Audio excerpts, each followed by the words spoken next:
All right, good afternoon, everybody. Thank you for joining today's webinar. We will be recording today's webinar, so you'll see the record button on. We will share this with members who are not able to join us about probably 3 to 5 days following this event. If you have any questions during the event, please use the Q&A button on your Zoom toolbar. And now I'm going to pass you on to Nate Smith, who will be the presenter of today's webinar. Thanks, Pamela. I really appreciate it. It's great to see so much interest in what Congress has recently accomplished and the president signed into law, this bipartisan infrastructure package. We wanted to break down a little bit about what's in the package, what it means for ATSSA members, and what we believe the outlook economically for our market will look like over the next 5 years. But before we even get into any of that, I want to spend a little bit of time talking about how we got here today. And it's if you've watched the news or picked up a newspaper, you know, the title of the slides here is "It was a very long road to victory," and that road was topsy-turvy, hilly, windy, you name it. Slushy, you know, icy, you name it, it was on there, and it was a rough road to get across the finish line with a lot of misinformation out there in terms of what this package is and what it's not, what it's linked to or what it's not linked to. And so we'll spend a little bit of time just talking about that and sort of certainly answering any questions that people might have about that process, as well as the good policy that's in this legislation. So over the last 5 to 6 weeks or so, we had Cameron Green on our team, our Director of Government Relations, and I spent a lot of time with our stakeholder coalition partners, truly in a month of highs and lows. I mean, we think there's going to be a vote tonight, then the vote was pulled, and then, you know, several weeks later, we think there's going to be another vote, the vote's pulled. But the lead up to all of that was the same vigorous lobbying effort that many of you took part in as well, in reaching out to your congressional delegations, urging a yes vote on the bipartisan infrastructure package. So back in August, which frankly seems like a lifetime ago at this point, in early August, the Senate voted on the bipartisan infrastructure package. We'll talk a little bit about what that breakdown was like in terms of a vote count. We also knew we had to do something by September 30. That was the deadline of the 1-year extension of the old highway bill, the FAST Act. And so that was expiring, and we knew Congress had to do something. So we had between early August and the very end of September to ideally get this bill done. The House of Representatives, really the process broke down in the House of Representatives, and they were unable to get a vote by September 30th. That was sort of the first ramp up where we thought we were going to have a success that last week of September, and that didn't occur, as you all know. And so then there was a 1-month extension to just before Halloween, and we were very excited that we thought there was going to be another opportunity to vote on this, and again, that didn't happen. And so then there was a third extension that went to December 3rd, that would be tied into some of the other government funding pieces that we'll talk about at the end of this presentation. But by that time, it was very clear politically, process-wise, policy-wise, that there was a real renewed interest in getting this package across the finish line and signed into law. And therefore, in early November, this happened. The House did end up finally voting on this package and getting it across the finish line. So if you go back to the springtime, the White House unveiled its American Jobs Plan, and that was the physical infrastructure component of the president's economic policy platform. Throughout that time, the House and the Senate began voting and working on their highway bill reauthorization. And if you were at chapter meetings or committee meetings throughout 2021, you likely would have heard me talk about how there was a real possibility that the two could be married up before they were all said and done. Back in the spring and in the early summer, they were distinct bills. This infrastructure package was different than the highway bill reauthorization. But we talked about how it was likely that they would be combined at some point, and that's exactly what came to be. And so, like I said, on August 10th, the Senate voted 69-30 to pass the entire infrastructure package that was negotiated by a bipartisan group of US senators with the White House, bypassing the House of Representatives, created this large $1 trillion infrastructure proposal, which includes a highway bill reauthorization, and it garnered 19 Republican yes votes in the Senate, which really was astonishing at that point. Republican senators who voted yes, like Mitch McConnell, who not only typically doesn't vote with Democrats as the leader of the Republicans in the Senate, but hasn't typically been a champion, I would say, of infrastructure in the past. It's not just particularly an issue area where he is really focused on. And so to see his leadership in terms of working across the aisle to get this hard physical infrastructure package done really gave us hope that we would have a easier time in the House of Representatives. The joke was on us at that point, and perhaps we should have known better. And certainly the momentum stalled in the House. So in August, as you know, Congress goes home for the traditional congressional recess in the summertime. The House, because of some of scheduling, just the way that the calendar fell, the House didn't really come back into session until the last half of September. And so when the Senate sent this package over the House left town and said that they would take it up in September. Between early August and late September, lots happened, especially on that social spending package that we'll talk about in just a moment. And the two packages, although distinctly different from each other, began to be connected and then disconnected and then connected again. Every day you saw the news or you saw a press statement by either the White House or Democratic leaders in the House, and the story seemed to change on a daily basis. So it's really no wonder that everyone in America was confused at that point in September as kind of what exactly are we talking about here? But through it all, through the entire process, the physical hard infrastructure package, which included the highway bill reauthorization, remained distinctly different, a different piece of legislation than the larger social spending package that's still being talked about on Capitol Hill. And so where did that breakdown in the House of Representatives come from? It was a perfect storm of politics and in all the negative sense of that.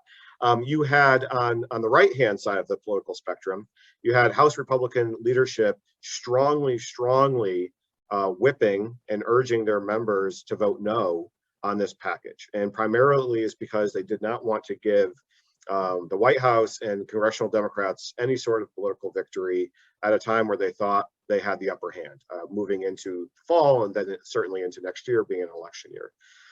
Because at the end of the day, the policy is pretty good. There was a lot of misinformation out there. There were a lot of talking points out there calling this bill the new Green New Deal, and it certainly is not.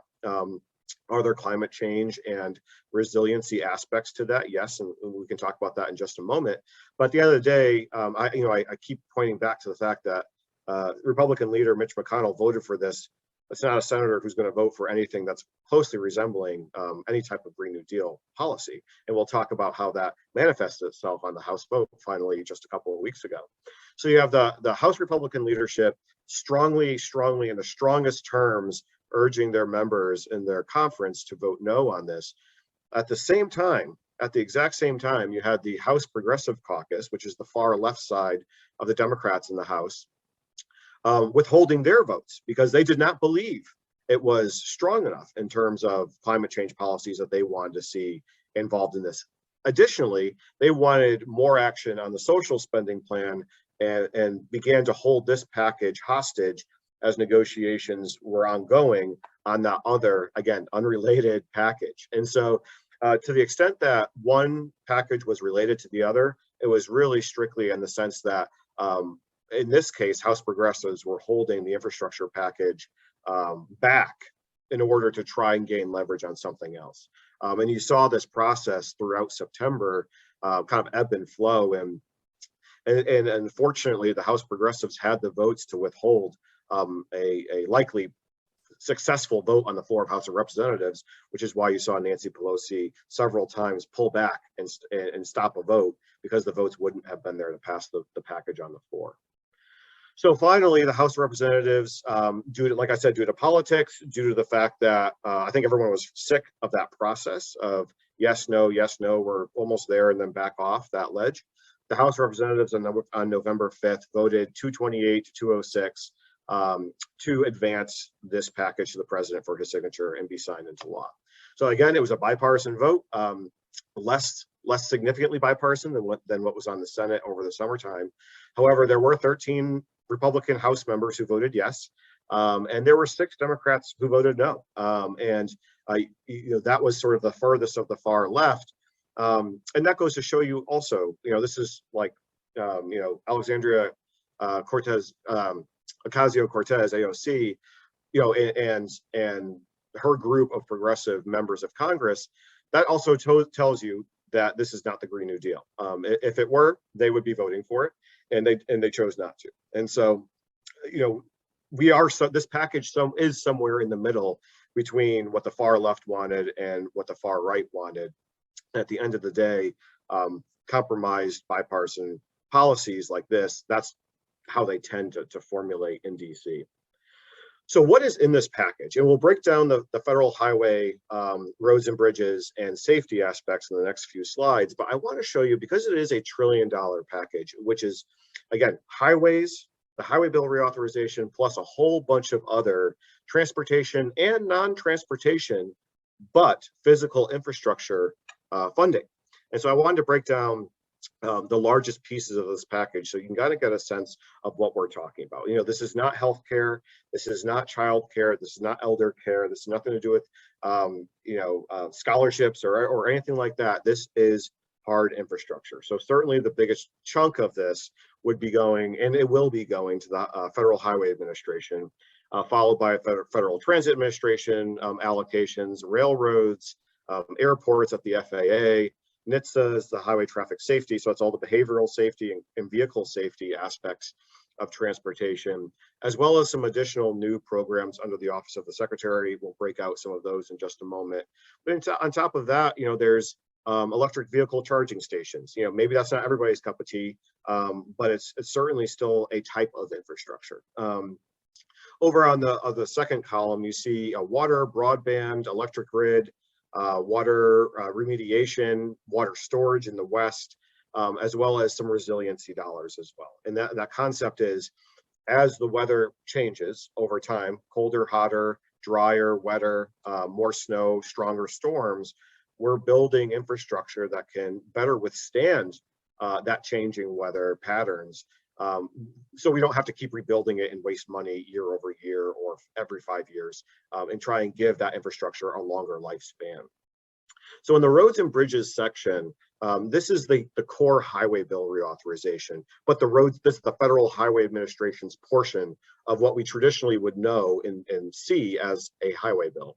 When this came out of the Senate Environment and Public Works Committee back earlier this summer, it was a 5-year, $304 billion roads and bridges package. And this, under normal circumstances, if we were just doing a transportation reauthorization, a highway bill, this would be married up with proposals from other committees that focused on, behavioral safety and transit and FMC, federal motor carrier safety, bus safety, that sort of thing. So that's how that traditionally would work. This would be the roads and bridges portion of that. So this includes what was signed into law for this portion of the infrastructure package is a 34% increase over current spending levels. So this is significant. This is real dollars that are going by and large out to the states by formula under the core programs that we know today that currently exist, including the Highway Safety Improvement Program. Remember that this is HSIP. This is the program that is really dedicated to roadway safety infrastructure projects, all the stuff that you all do day in and day out. This program was dramatically increased. Currently, it's funded over 5 years by about $13 billion a year.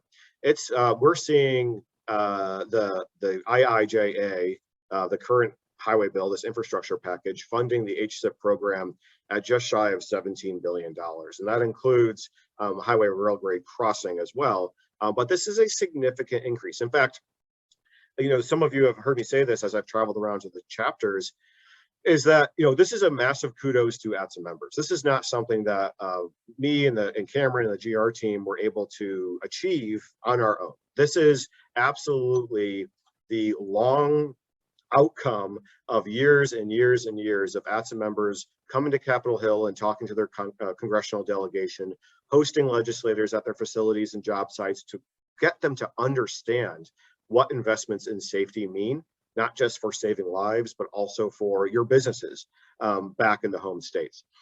And so just a huge, massive thank you to all of you who have helped us get here. We were asking Congress for at least $3 billion a year for the HSIP program. That was our ask coming into this program, to this infrastructure package. And what they turned around and gave us was actually in addition to that. It shakes out to be about just shy of $3.2 billion annually. So just a staggering amount of money that's going to be coming through the formula to state DOTs for their safety projects. So again, I just want to kind of underscore that. If you take away nothing else from this town hall today, HSIP program is dramatically increased and really is going to have a dramatic effect on saving lives, reducing fatalities and serious injuries, and expanding your business. I mean, there's a reason I'm using the background behind me. I'm absolutely 100% certain that you're going to see significantly more work flowing, well, if you're a contractor or you're a manufacturer, because of this specific program here. Additionally, the National Highway Program, NHPP, is increased funding to $148 billion. The Surface Transportation Block Grant, STBGP, say that 10 times fast or once fast, is also increased. This program is somewhat unique. This one is partly goes to the states, but there is about 50% of this program is directly funded down to local government. And so for those of you who do a lot of municipal work, you may be doing projects that are in part funded out of the STB program. Additionally, the Congestion Mitigation and Air Quality Program, CMAQ, is increased to $13.2 billion.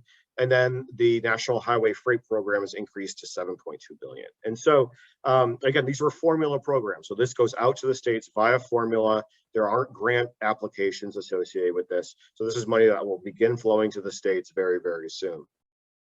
I've been working on a chart that shows what current funding levels are in the FAST Act, broken out by all sorts of different construction projects, not just safety, but broader than that. And then the second column being what that looks like under the new law. And so once that's totally finalized, we'll get that up on the ATSSA blog so that you can check that out and kind of see some of the comparisons and start planning for the economic outlook over the next couple of years. So in terms of road safety specifically, we talked a moment ago about the HSIP program being dramatically increased, but we had a whole bunch of other wins in safety as well. And so all the things I'm going to talk about here are additive to that $16.8 billion HSIP funding level. So this is in addition to those dollars that are going out to the states. And rolled up, this is just shy of about an extra $1 billion over 5 years. So this is real money. I mean, this is not just little ancillary things here and there. That's significant money that will be going out. The first one that we're really excited about is the doubling in size in terms of funding levels for the Tribal Road Safety Program. Current law as of last week under the FAST Act was $60 million. That's been doubled to $120 million.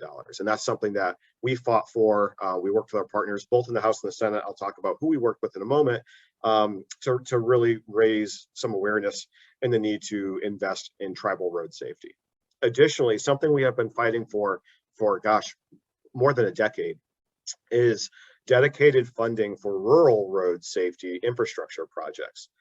We worked with Senator Inhofe from Oklahoma in the Senate, and we're able to get in a $300 million set aside under the Rural Surface Transportation Grant Program. So these would be competitive grants that states would apply to US DOT. But $300 million of that program over 5 years is required to go to roadway safety infrastructure projects related to lane departure. I mean, it does not get any more ATSSA-E or ATSSA specific than exactly that. I mean, if you're in the guardrail business or the rumble stripe or pavement marking or high friction, signage, markings, I mean, you name it, lane departure is basically what we do. And so this is something that certainly Cameron and I are very excited about as an inclusion in this larger infrastructure package. There was also a $350 million new program focused on mitigating wildlife crashes. Alerting drivers that wildlife is around the area or a crash may be possible. The reason I raise this, because this is outside the world of ATSSA a little bit, but it's certainly tangential, is if you are in the world of, this is just me, the non-engineer, talking about this, but I can kind of envision a similarity here. If you're in the world of wrong-way driving, especially the wrong-way driving systems that alert, police and emergency services that there is a wrong-way driver, I got to imagine that there is a natural connection to something like this. So I want to put it on your radar as a potential business opportunity over the next couple of years, that this is a new, relatively significant funding pot for wildlife crash mitigation. There's a $25 million new competitive grant program. Again, that's pretty small. That's $5 million a year for 5 years for pedestrian security. And so this is like bollards and maybe like an urban area to try and mitigate against intentional crashes, terrorist events, maybe in Times Square, maybe, in downtown Boston, something like that, where you have a vehicle intentionally going into a crowd. Installing bollards or some other sort of pedestrian security apparatus. This would be a new grant program focused on that. So again, it's a little bit outside of what we traditionally do, but wanted to bring it up because I know for certain that a lot of our ATSSA members do some pedestrian security work. So put that on your radar as another little funding pot that will be focused on safety. So for those of you interested in the MUTCD, which is everybody on here, there is language in this legislation that requires USDOT to update the MUTCD within 18 months, and then thereafter update it at least every 4 years. And so the point here is to try and get this final update done, as well as ensure that we don't go these long decade periods of time before the MUTCD is updated again. And so USDOT would be committed to continuing to update the manual more on an ongoing basis. We're attempting to make sure that the 18-month window would not allow DOT to start from scratch right now.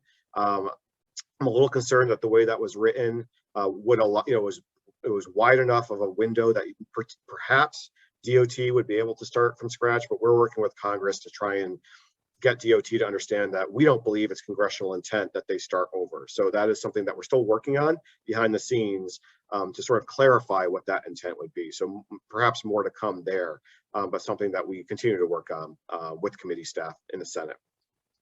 For those of you who are in the guardrail world, and I talked to the guardrail folks at the guardrail committee during the ATSSA mid-year meeting in Kansas City this summer, but there is language in here that focuses on guardrail, roadside hardware, and it comes out of the GAO study, and it looks to adopt some of the recommendations from a GAO study from several years ago, one of which would be separating manufacturers of guardrail from the testing housing side of things to, in the legislation's intent, to try and put some daylight between those two. So I want to raise that as an FYI. Certainly we can talk offline if there's guardrail specific questions there. We can walk through what that might look like. And then finally, something I'm excited about, but we still got to figure out exactly how it's going to be implemented, is a new safety contingency fund. And we worked, this came out of the National Asphalt Pavement Association, NAPA, who's one of our partners here in DC. And they created this concept, and we quickly signed on as a strong supporter. And the real idea here is we all have experienced a time when in the office, whether it's an agency, a state agency, a local agency, whatever, it doesn't matter, a design and a plan is written up. And then when you get out onto the road and into the work zone, for whatever reason, it just doesn't quite work. Whether there was a curve that was unanticipated, maybe there's trees that block views that weren't taken into account with that design. The idea behind the safety contingency fund would be that you would be able to bring in additional, whether it's personnel or a different safety device or an additional safety device, to make that work zone as safe as possible. The idea is trying to get away from, well, let's try and make this work, to let's make this work zone as safe as absolutely possible. So it's something that I'm certainly very excited about. We're still working with NAPA and ASHTO and US DOT to figure out exactly how this will be implemented and how a state or a contractor would be able to tap this type of safety contingency fund. So certainly more information coming on that, but I wanted to flag that for you because I think it has the opportunity to be really a great addition in terms of safety and protecting our members out on the road. And so, just want to talk about some of the things that we worked on that were included. And again, this goes back to all the work that you all have done year over year over year. This is the largest infrastructure package since the Eisenhower era. So this is a long time coming. And we saw the HSIP funding increases. We worked with Senator Inhofe on the rural road safety, $300 million. We worked with 2 members of Congress, Tom O'Halloran from Arizona, Bruce Westerman from Arkansas, as well as 2 senators, Senator Kelly from Arizona and Senator Burr from North Carolina. All of those members of Congress we worked with on the tribal road safety issue.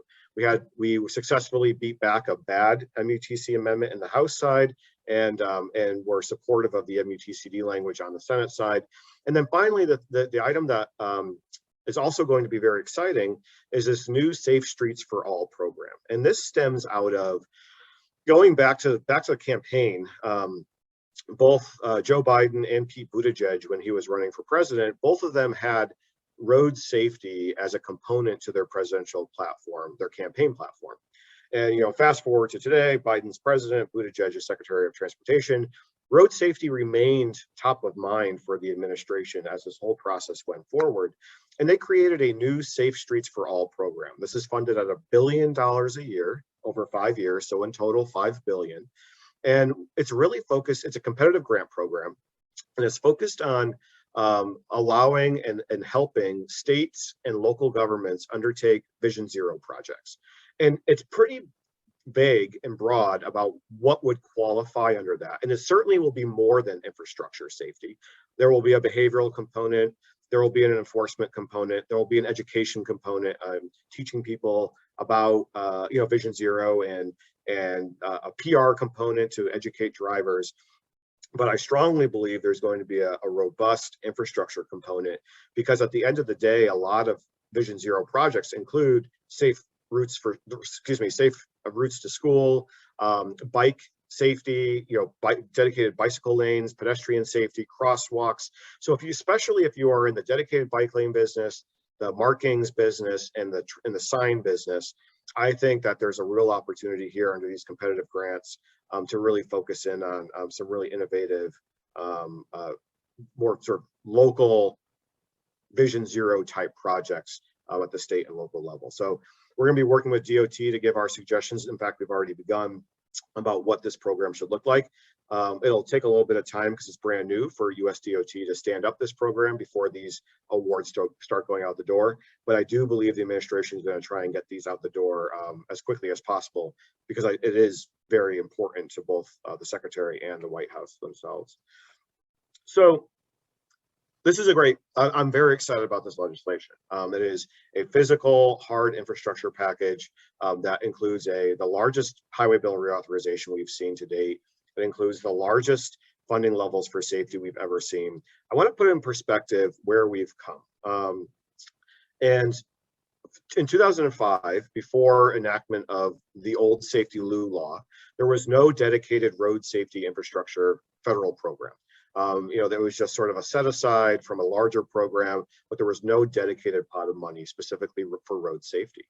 And so one of my predecessors, Rob Dingus, who you may be on the town hall today, but certainly still an ATSSA member, when he was on staff at ATSSA, created the concept of this new highway safety improvement program, and they were able to get it into law. So prior to that, federal funding for safety was around $600 to $700 million annually.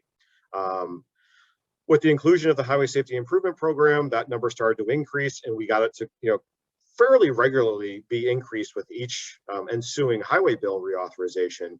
Today, that number, so starting back pre-Safety Lou in 2005, that number was around $600 to $700 million annually. That number today is $3.2 billion annually. So think about the safety impact that has had. Think about the lives saved over the last decade and a half that your work has done. Think about the business opportunities and the innovations that have happened because of this federal commitment to roadway safety infrastructure.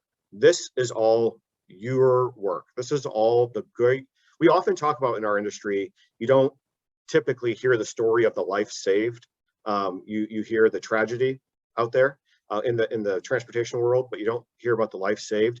Imagine all the people who are walking around today and whose children are walking around today because of all the incredible work you've done over the last 15 years because of this federal commitment to funding. And it's only going to increase. The future of the next 5 years is tremendous. And it's really because of the work you've put in, showing that the investments that the federal government is making are paying off. We've got to continue that work, but it is a very bright future in terms of our ability to get some great life-saving devices and services out on the road. All that said, there are several considerations in this new IIJA world, the new infrastructure package world. We are absolutely experiencing significant material shortages right now, all across not just our industry, but all industries, but really impacting every division and every aspect of ATSSA's membership. We are working, the team here at ATSSA is working with USDOT and their economic policy team to really showcase what are the impacts to our members on the actual material shortage. In addition, we're working with AASHTO and AGC and ARPA to push the same narrative to the White House and to the Treasury Department to try and find creative solutions to alleviate some of these price changes because of material shortages. So more information to come, but know that is something that we have not forgotten. We continue to put the pedal to the metal on, and especially with the enactment of this package, we can really focus on some of the unanticipated, or in this case, somewhat anticipated outcomes because of more federal investment in transportation. So that is a commitment that we certainly have that we're going to continue fighting for. Additionally, there's a workforce shortage. We've known that for many years. It's been absolutely exacerbated by COVID. And that's something that we continually are working on with our partners here in DC as well. So those I see as our two biggest near-term challenges in implementing this package and trying to get these great safety dollars out. I have been working with the USDOT and saying, all the money in the world is great. Absolutely, big thank you. However, there may be a time in the next 6 months where we're struggling to get the dollars out the door because we don't have the material and we don't have the workers. So let's come together and find at least short-term solutions for that, and certainly longer-term solutions, so that we can be prepared and be in a place to really deploy this commitment that the federal government has made to road safety. And then the final consideration is there's a 34% increase in funding for the core federal aid highway programs, including HSIP.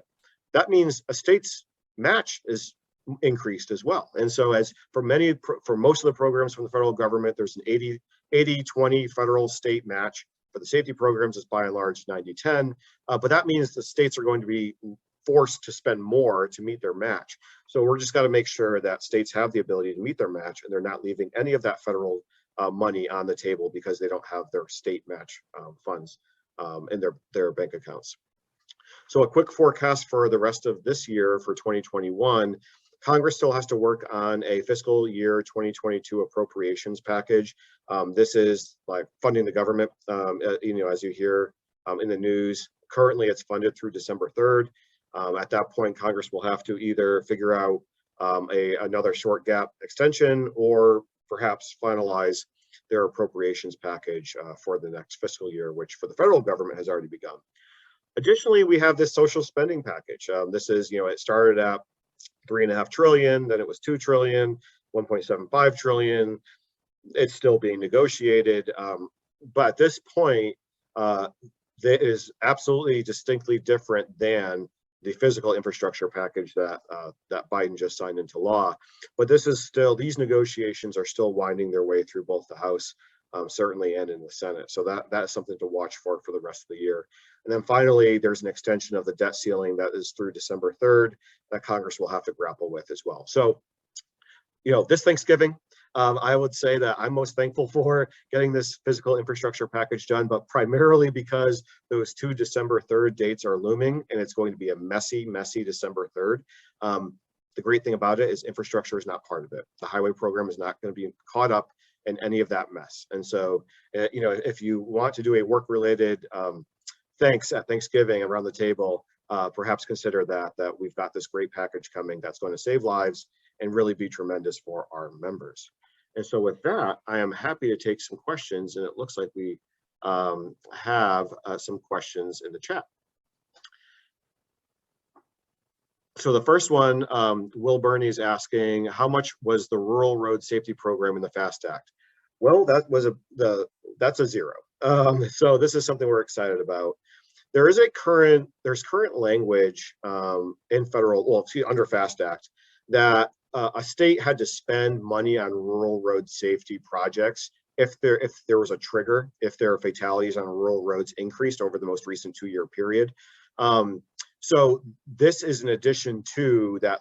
This $300 million is in addition to that trigger. So this is an additional commitment by Congress to focus on rural road safety. So this is another 300 that doesn't exist in under the FAST Act. Question from Joe Jeffrey says, oh, I gotta go scroll back up here. When will this funding reach the states? July 2022, fall 2022. The formula dollars should be going out relatively quickly. I mean, that is relatively automatic. The grants will take some time to really start gearing up. USDOT is going to have to create the parameters for the grants. Congress gives some direction for them, but USDOT will have to write the actual framework for those grants. State and locals and tribals will have to apply for those grants, and then the money goes out at that point. So there'll be a lag on the competitive grant side, but on the formula, it should be relatively quick. But remember, the federal program is a reimbursement program. So it's not like that when we talk about the dollars flowing to the states, it's on a reimbursement cycle. And so there is a lag on that, as well as the states start submitting their receipts for reimbursement to the federal government. Juan asks, are any programs funded at 100% federal under IIJA? And Juan, I'll send you a note offline. There are some call outs for 100% federal funding, especially on the safety side. I don't have that long list in front of me right now. We'll take a note on that, and I will, if you don't mind, Juan, putting your email address in the chat, we'll get that note to you. Adam is asking, do we know how much each individual state will receive yet? So on the core formula programs, we do have a chart, and it will ensure that gets put in the blog too. In that chart, you can see the formula breakout by program, by fiscal year, cumulatively, and by state. So depending on what you're interested in, you can kind of see where that is. So we'll make sure that in this blog post where we put up our chart of the comparison between the FAST Act construction programs and the IIJA construction programs, that we have that chart in there as well.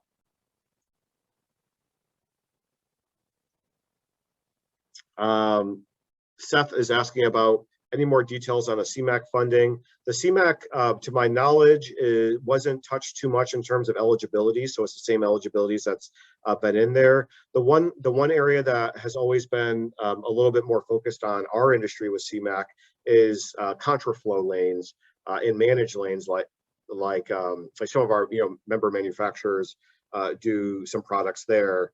Have been eligible under CMAQ before. So it's these construction projects that are reducing congestion and improving air quality.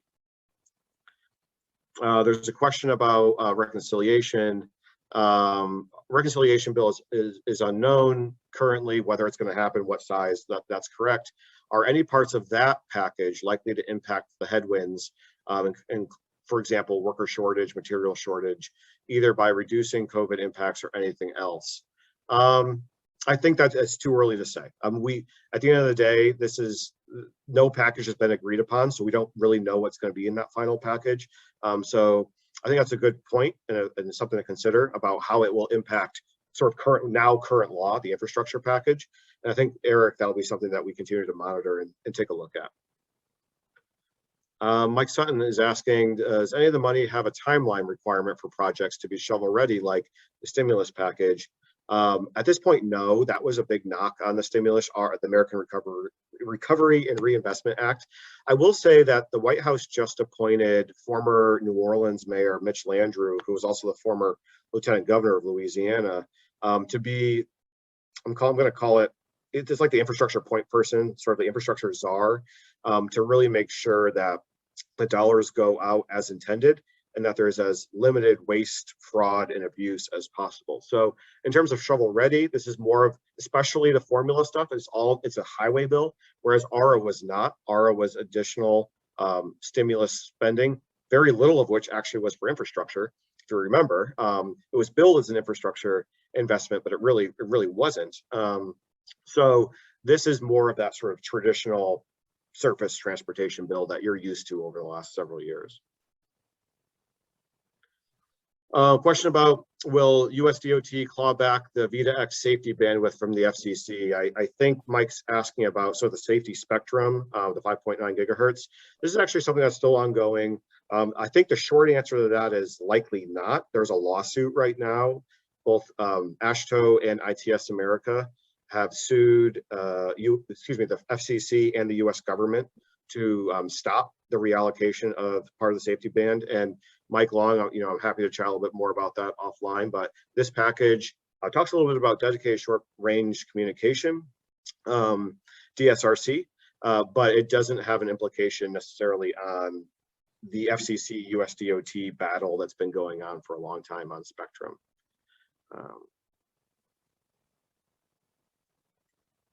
Nate, we also have a number of questions in the Q&A.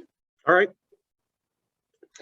So one of the first ones is, what is the future for earmarks? Great question. So in the House version, that never saw the light of day. If you want to talk about Green New Deal, that was much more of a Green New Deal-y type package, but it never went anywhere. It passed out of the House and flopped dead in the Senate. That included earmarks. For the first time, for those of you who remember, earmarks used to be around until 2011. The old bridge to nowhere was sort of the death knell of earmarks. There's a real interest in the House of bringing earmarks back on transportation packages. You'll likely see them in the appropriations package, at least on the House side. We'll see if it gets through the final negotiation between the House and the Senate. But in the House version of their infrastructure package, it did include earmarks. Now, it's not in the IIJA because that was a Senate package. I think they will eventually come back. There's just, their momentum is swinging back in the direction of reintroducing them fully, especially for like transportation projects. So be on the lookout in the years to come. And you potentially may see some in a FY22 appropriations package if the Congress is able to find a path forward there. Another question, will the 13 GOP in the House who voted for the bill come under fire from the GOP leadership and potentially lose GOP support? Absolutely. They already are. Those 13, 10 of which are seeking re-election, 3 decided not to seek re-election, have already come under significant fire from leadership, from former President Trump, from their own colleagues in the House Republican. Several of them have gotten death threats, legitimate death threats over an infrastructure bill, which I mean, it's just mind-boggling to me. So what we're committed to doing, along with our industry partners in the construction world, is giving political cover to these members of Congress who voted for us, and specifically the ones who went against the grain of their own party to vote with us and for safety and construction projects. So we are in the process of giving them as much political cover as well. That will also likely include some public relations cover. So if you are interested in joining us in that, and especially if you have a member of Congress from your state who did vote for it, and we've got a list if you're interested, we'd love to work with you on that in a way to show public support for federal investment in transportation. Are flex and transfer allowed in the ATSSA funds? They are. So I would say that the one negative thing of this bill, or the biggest negative thing in this bill, in our opinion, and something we're disappointed in, is the reinstatement of a state's ability to flex HSIP dollars to behavioral safety programs. And so that there's a difference between flex and transfer. Transfer is moving money among the core highway programs. So you can take, highway program dollars and put it in safety, or vice versa. Flex is moving hard safety dollars to behavioral safety projects. We were successful under the FAST Act of eliminating that. We just ran against a tsunami of a wave of interest in bringing that back. When the writing was on the wall that that flex was coming back is when Cameron and I decided to make the biggest push possible to have HSIP as large as possible to mitigate any impact that a state might have in terms of pushing those dollars out. So our compromise or our strategic change in strategy was going for the biggest pop possible, knowing that likely flex was going to come back, but know that it's up to 10%, and not all states do it. How much inflation over 5 years did the original funding formulas account for? Good question, Mo. I don't know. I will ask that question and circle up with you. All right, Mo has another question. Is there an estimate for how much of the funding typically goes to staffing and setting up systems that gets funded? There is. It's relatively low, like the overhead for like administrative amounts. A vast majority of that money goes out, and you'll see when we put the chart up, those dollars going out to the states. It's significant. It's the vast majority of those dollars are going to construction projects. All right, section 11517, roadway safety hardware, states Secretary of the DOT to develop a process for third-party verification. Any idea if something is in the works for the certification? Not yet. This is something that they're still standing up, and that is still ongoing. So I have not heard that there is anything in the works on certification. I'll talk to our technical team in-house and see if they've heard something of DOT as well. All right, does the law instruct DOT or FHWA to continue to issue eligibility letters and provide technical guidance for MASH until a potential third party is identified? It does. And so this is another thing that we're excited about. Currently, DOT has made a commitment to continue issuing letters of eligibility. This law codifies that. So it statutorily, US DOT must continue issuing letters of eligibility until another process is found down the road. So that is we certainly consider it a win for our industry. And yes, we will make sure that the PowerPoint is available. Also, the session's being recorded, so that link will be going out for folks as well. Can you address how the IIJA affects Buy America provisions? Yeah, they're stronger, both Buy America and Made in America provisions. And I have a list of other items that were sort of not safety, not construction, not funding, not, the top sort of 10 things that we typically work on. I have a list of several of those, Buy America being at the top of that list, to dive into over the next week or so to really get a handle of what those changes mean for our members. So you'll likely see a blog post or an article, likely just a little after Thanksgiving, focused on the impact for our members on those changes.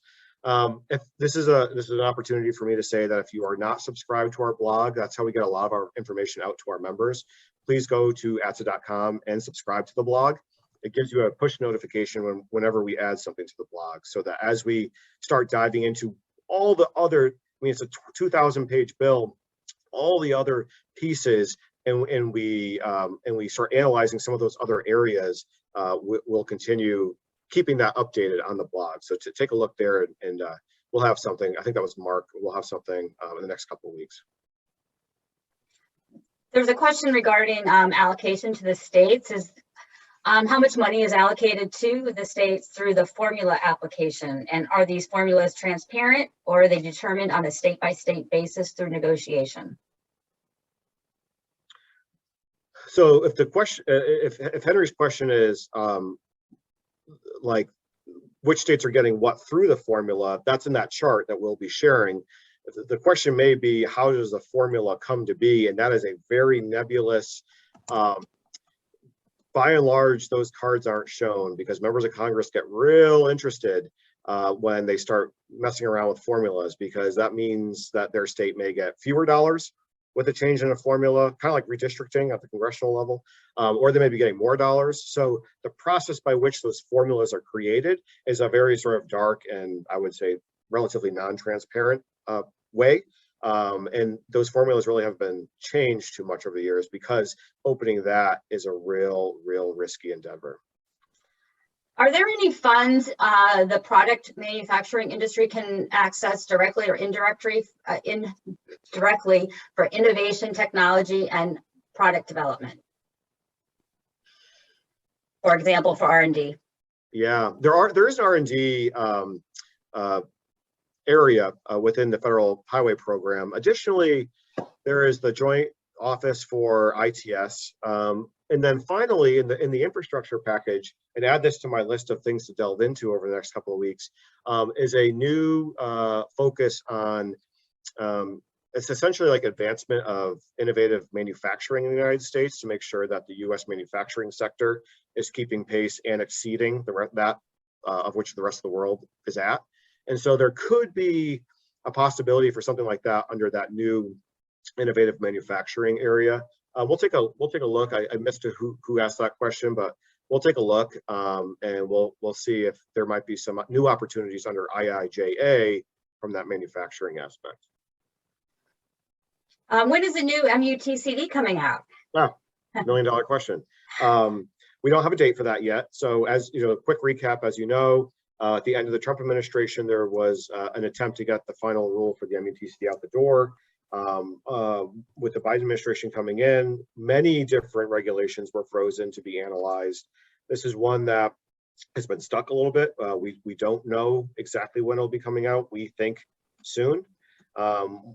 Trust me, when we had a roadway safety roundtable with USDOT high-ranking officials last week, I pushed finalizing the MUTCD as one of the ways that we could advance road safety tomorrow and really start making some tangible changes. So they certainly are hearing from industry on this, but we don't have a concrete date on that yet. All right, do agencies have to find a solution to the VMT gas tax or the HTF deficit between now and 2026 as part of this legislation? Or are we looking at an even bigger funding cliff in 2026? Bigger funding cliff is the very short answer. So that 34% increase in spending from the Highway Trust Fund, Congress did not adjust the user fee. They did not increase the gas and diesel tax or any other ancillary taxes that go to the trust fund. They've continued and expanded a bit the national pilot program for VMT, vehicle miles traveled. But that's all voluntary and still in the pilot kind of study phase. Come 2026, we're really gonna, every time we do a highway bill, I feel like we say, we can't go on like this in terms of deficit spending out of the Highway Trust Fund. What happens is they just transfer dollars into the Highway Trust Fund from the general fund to backfill that delta, that spending delta. So it's gonna be just a larger delta when we go to do this in 5 years. And that'll be certainly a challenge. Thanks for running my parade, Mo. I appreciate it. I understand that the bill is not as big on the Green New Deal as the House version. Is there anything in the final bill about sustainable materials or other green aspects? There's a new, I'm looking for my charts here. There's a new carbon reduction program. There's a new something called Protect. There's both a discretionary and a formula program. So there certainly is a focus on that. Adam, that's on my list of kind of the areas we're going to dive a little bit deeper into, but there certainly is an interest in sustainable materials and that sort of that green aspect as it relates to sort of infrastructure and construction building. Adam looks like also had a question about road safety spending in 2005 was $650 million roughly, and it's $3.2 billion today. The question is, that would be the 2021 spend, correct? 3.2 billion. That's on average over the 5 years. So if you take, that's roughly, it increases incrementally every single year, but yes. What would you estimate for 22? So that would be roughly on average. I sort of take it out, you divide it out, and it's roughly 3.2 billion annually over the year. But there is an incremental increase year over year for all the core federal aid highway programs to attempt to keep up with price changes and inflation, everything like that, with that increase. So you'll see that in the chart that gets put out to our members. All right, we don't have any other questions right now in the chat or the Q&A. Okay. Well, if you've got any additional questions, feel free to reach out to us. Like I said, we are super enthusiastic of this legislation. This is something we've been working on for a long, long time.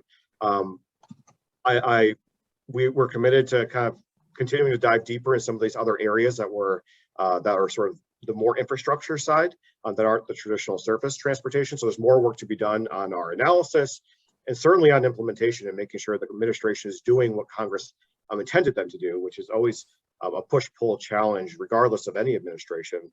So there's a lot more work for us to do, but you all should pat yourself on the back, buy yourself a drink, and that this is a job well done, a long time coming, and you should be proud of really the respect, I would say, that Congress and the administration have for investing in road safety, because if you guys weren't doing a great job over the last 15, 20 years, we wouldn't see the progress that we've made. So a big, big kudos to you all for getting the job done and continuing to be an advocate for everything that we're doing. So a big thank you to all. And of course, anytime you've got a question, reach out to myself and Cameron and the GR team, and we'll be happy to answer anything you've got.